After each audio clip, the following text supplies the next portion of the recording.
Assalamualaikum warahmatullahi wabarakatuh. Pada materi yang lalu kita telah membahas wire harness pada bagian pertama. Untuk kali ini materi yang akan dipaparkan bagian 2 adalah switch, relay, dan sistem penerangan. Oke, untuk tipe-tipe switch dan relay. Switch dan relay berfungsi membuka atau menutup sirkuit listrik untuk menyalakan maupun mematikan lampu. Switch dan relay juga berfungsi mengoperasikan sistem kontrol. Kita bahas satu-satu. Yang pertama adalah switch. Secara umum switch dioperasikan secara manual, namun ada juga switch yang dioperasikan secara otomatis berdasarkan sekitar seperti tekanan oli dan temperatur. Kalau dilihat pada animasi arus listrik itu yang nomor 1 yang menggunakan tuasnya. Kemudian untuk kedua adalah relay. Relay memungkinkan untuk menghidupkan atau mematikan arus kecil pada sirkuit-sirkuit listrik yang membutuhkan arus besar. Saat relay digunakan, sirkuit yang membutuhkan arus besar dapat disederhanakan. Pada gambar animasi listrik itu yang ditujukan pada nomor 2. Untuk pengoperasian switch itu sendiri, yang pertama adalah pengoperasian secara langsung dengan tangan. Di situ ada 4 macam model pengoperasian. Yang pertama adalah dari pakai rotary switch. Itu switchnya dengan cara diputar. Kemudian ada switch tekan atau bottom. Yang ketiga adalah switch gergaji. Dan yang ketiga adalah switch tuas. Ini seperti yang ketika pengoperasian lampu sein yang digerakkan menggunakan tuas ke atas dan ke bawah. Kemudian untuk yang kedua adalah switch yang dioperasikan dengan perubahan temperatur dan arus listrik. Ya, di situ ada switch pendeteksi temperatur, dia secara otomatis ketika temperatur naik maka terdeteksilah temperatur sendiri. Kemudian adalah switch pendeteksi arus, di mana ada arus tegangan rendah dan tegangan tinggi, maka switch akan mendeteksi arus itu sendiri. Yang ketiga adalah switch dioperasikan dengan perubahan pada permukaan fluida atau cairan.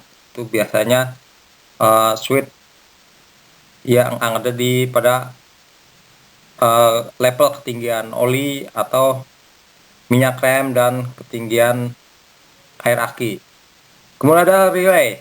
Relay di sini ada 2, ada relay elektromagnet dan relay switch tipe engsel. Oke, kita lanjutkan sistem penerangan dan tanda. Sistem penerangan dan tanda terdiri atas beberapa bagian. Yang pertama adalah lampu utama dan belakang. Yang kedua, lampu berhenti atau lampu rem. Yang ketiga, lampu tanda belok atau lampu sen. Keempat, lampu peringatan atau lampu hajar, yang ketika dinyalakan keempat-empatnya itu menyala, dia digabungkan dengan lampu sen. Yang kelima adalah lampu mundur. Jadi lampu mundur itu ketika mobil keadaan mundur dia nyala. Kemudian ada lampu kota. Yang ketujuh adalah lampu plat nomor. Yang kedelapan adalah lampu kabut. Oke, kita jelaskan satu persatu. Yang pertama adalah lampu utama dan lampu belakang. Lampu utama berfungsi untuk menerangi jalan pada malam hari. Pada umumnya lampu utama dilengkapi lampu jarak jauh dan jarak dekat. Nyala lampu jarak jauh dan jarak dekat dikontrol oleh dimmer switch. Lampu utama menyala bersamaan dengan lampu belakang melalui saklar tarik atau putar. Lampu utama pada kendaraan ada 2 tipe, yaitu tipe silent beam dan bola lampu. Konstruksi silent beam terdiri atas filamen kaca dan reflektor menjadi satu kesatuan. Sementara itu tipe bola lampu tersusun atas filamen dan reflektor yang terpisah. Bisa dilihat dari gambar yang disediakan. Yang kedua adalah lampu rem.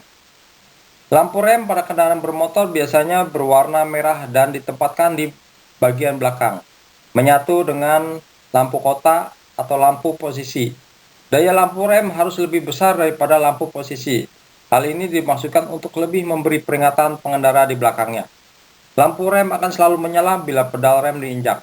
Tekan tuas pedal rem cenderung ke posisi atas saat tidak mengalami pengereman. Yang ketiga adalah lampu peringatan atau lampu hajat dan lampu tanda belok. Lampu tanda belok dan lampu hajat adalah dua sistem tanda berbeda, namun keduanya menggunakan komponen yang sama. Agar sistem tanda ini berfungsi dengan baik, lampu-lampu tersebut harus dapat menyala dan berkedip sempurna 60 kedipan selama 1 menit. Kedipan ini bisa terjadi bila arus yang masuk ke bola lampu berupa arus putus hubung yang diperoleh dari alat pengedip atau flasher. Yang keempat adalah lampu mundur. Lampu mundur itu sendiri berfungsi untuk memberi tanda mundur pada kendaraan yang berada di belakangnya. Lampu mundur juga berfungsi untuk menerangi bagian belakang mobil tersebut. Agar nyala lampu bisa dibedakan dengan lampu yang lain, maka warna dari lampu mundur berwarna putih. Agar lampu mundur dapat terlihat jelas pada kendaraan jauh, daya lampu yang terpasang sebesar 23 watt. Lampu mundur hanya dapat menyala bila mesin hidup atau dalam posisi kunci kontak on dan gigi transmisi pada posisi mundur. Pada gambar, di situ ada 3 macam jenis lampu mundur. Yang kelima adalah lampu kota.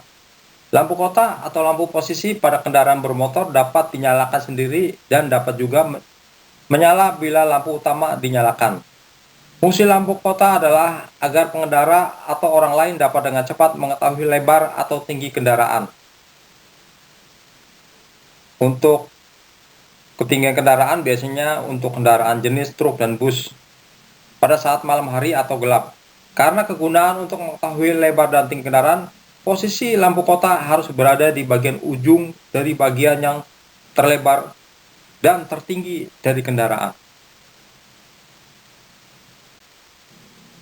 Yang keenam adalah lampu plat nomor. Lampu ini menerangi plat nomor bagian belakang. Lampu plat nomor menyala bila lampu belakang menyala. Biasanya ini juga untuk lampu ini berwarna putih. Terlihat jelas pada gambar. Yang ketujuh adalah lampu kabut. Lampu kabut digunakan pada saat cuaca berkabut, jalan berdebu, atau hujan lebat. Lampu kabut ini pada umumnya orang menyebut adalah fog lamp. Walaupun katanya berwarna putih, tapi ketika lampu ini dinyalakan, kecenderungannya adalah nyala lampu berwarna kuning terang. Oke, sampai di sini dulu untuk materi switch, relay, dan sistem penerangan. Terima kasih. Sampai jumpa lagi pada materi berikutnya, yaitu mata kombinasi, pengukur, penghapus, dan pembasuh kaca.